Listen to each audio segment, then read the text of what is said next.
इस वीडियो में हम आपसे measurement of very small distances, अल्प दूरियों का मापन, जो स्मॉल डिस्टेंसेस हैं उनका मापन कैसे किया जाता है इसके बारे में चर्चा करते हैं। जैसे साइज ऑफ मॉलिक्यूल या एटॉमिक रेडियस ज्ञात करना।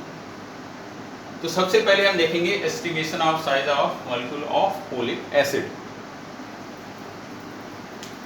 जो ये मेथड है वो इस फैक्ट पर आधारित है कि जब ओलिक एसिड को किसी वाटर की सरफेस पर डालते हैं तो वह उसकी सरफेस पर मॉलिक्यूल्स की एक लेयर बना, एक आणविक परत बनती, सिंगल लेयर बनती है।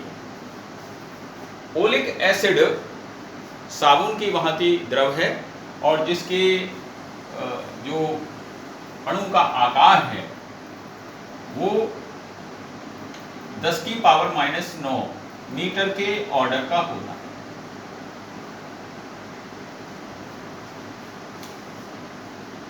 अब इस विधि में करते क्या हैं वो देखेंगे। सर्वप्रथम हम क्या करेंगे, 1 क्यूबिक सेंटीमीटर ओलिक एसिड लेकर उसको 20 क्यूबिक सेंटीमीटर अल्कोहल में घोलते हैं और इस प्रकार प्राप्त जो घोल है, जो सॉल्यूशन है, उसके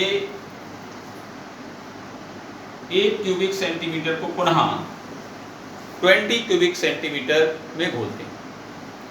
इस प्रकार जो सॉल्यूशन है उसमें ओलिक एसिड की जो कंसंट्रेशन है वो हो जाएगी 1/20 × 20 पर सेंटीमीटर क्यूब, 1/400 पर सेंटीमीटर क्यूब। अब क्या करेंगे कि कुछ n बूंदों का, तो ये हम n बूंदों का आयतन ज्ञात कर लेंगे। मान लेते हैं Vn है, तो एक बूंद का आयतन क्या हो जाएगा, Vn/n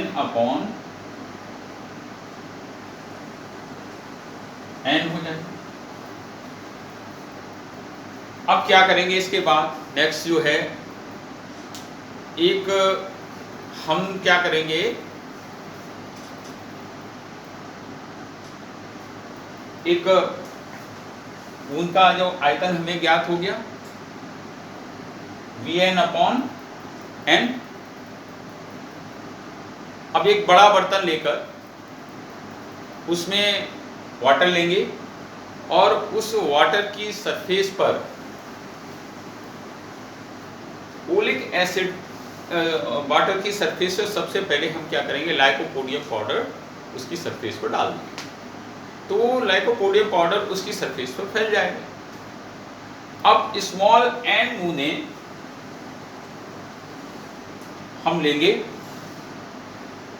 इसकी ओलिक एसिड की और उसको हम लाइकोपोडियम पाउडर जो जल की सतह पर फैला हुआ था उस पर हम उसको ड्रॉप कर डाल देंगे। तो क्या होगा, जिस स्थान पर ओलिक एसिड गिरेगा उस स्थान पर क्या होगा, वो वृत्ताकार रूप में फैलेगा और लाइकोपोडियम पाउडर को पीछे फैला देगा। हम उस वृत्त का क्षेत्रफल है वो हमें ज्ञात कर लेंगे और उसकी जो थिकनेस है वो पता लग जाएगी, ज्ञात कर सकते हैं। तो AT जो है उस वृत्त का, जो ओलिक एसिड जो वृत्ताकार रूप में फैला था उसका आयतन ज्ञात हो गया, 80 सेंटीमीटर क्यूब। इस आयतन को हम स्मॉल n बूंदों का, अगर घोल में हम आयतन देखेंगे ओलिक एसिड की स्मॉल n बूंदों का घोल में आयतन देखेंगे, वो होगा Nv/400 सेंटीमीटर क्यूब। इसके बराबर हम AT को रख देंगे, जो आयतन है ये हमने कैसे ज्ञात किया था, लाइकोपोडियम पाउडर जल की सतह पर डाला और उस पर ओलिक एसिड की स्मॉल एन बूंदें डाली, वृत्ताकार रूप में फैल गई। उस वृत्त का हमने क्षेत्रफल निकाला और उसकी थिकनेस निकाली, AT उसका आयतन हो गया। दूसरा, हमने पहले जो है ओलिक एसिड को अल्कोहल में घोला कंसंट्रेशन के रूप में, आपने देखी 1/400 पर सेंटीमीटर क्यूब। इसके हमें कंसंट्रेशन ज्ञात हो गई वो सोल्यूशन में।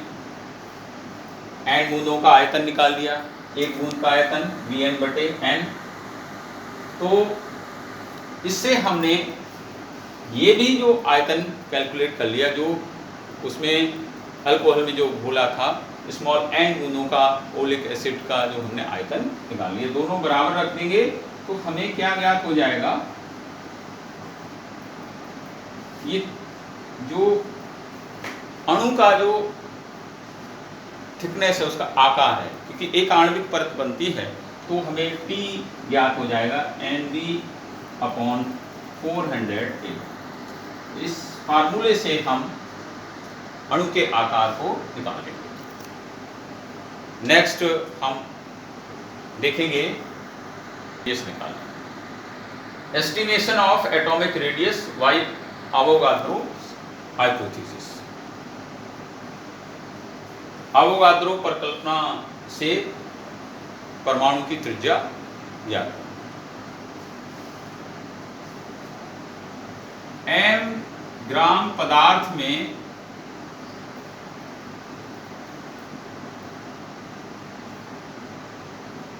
परमाणुओं की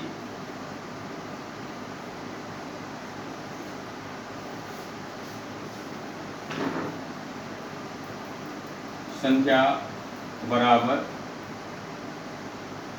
कैपिटल M। ये अवोगाद्रो नंबर होती है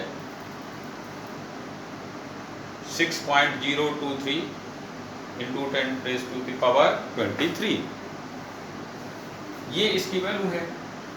अब 1 ग्राम पदार्थ में परमाणुओं की जो संख्या होगी वो हो जाएगी N/m।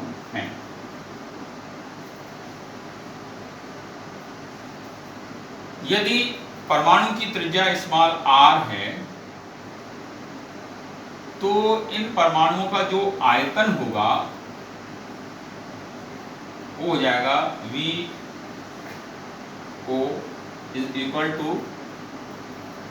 N/m 4/3 πr3, where small r is the radius of atom।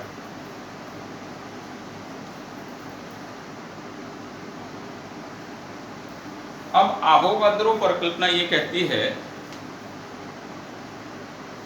कि परमाणुओं का वास्तविक आयतन उनके द्वारा ठोस अवस्था में घेरे गए आयतन का 2/3 होता है, 2/3 होता है, और शेष स्थान जो है रिक्त रहता है। यदि 1 ग्राम पदार्थ का आयतन हम मान लें B है, तो अवोगाद्रो हाइपोथेसिस से VO = 2/3V। तो इस आधार पर N/m 4/3 πr3 2/3V। अब B को हम ऐसे लिखते हैं, डेंसिटी हम मान लें रो है, तो डेंसिटी = मास अपॉन वॉल्यूम।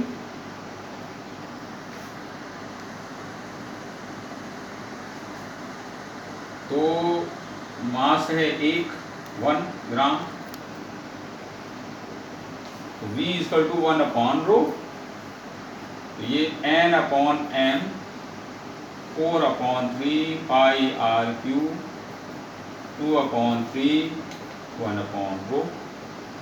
अब यहाँ से देखिए 3 से 3 ये कैंसिल हो गए, तो R³ =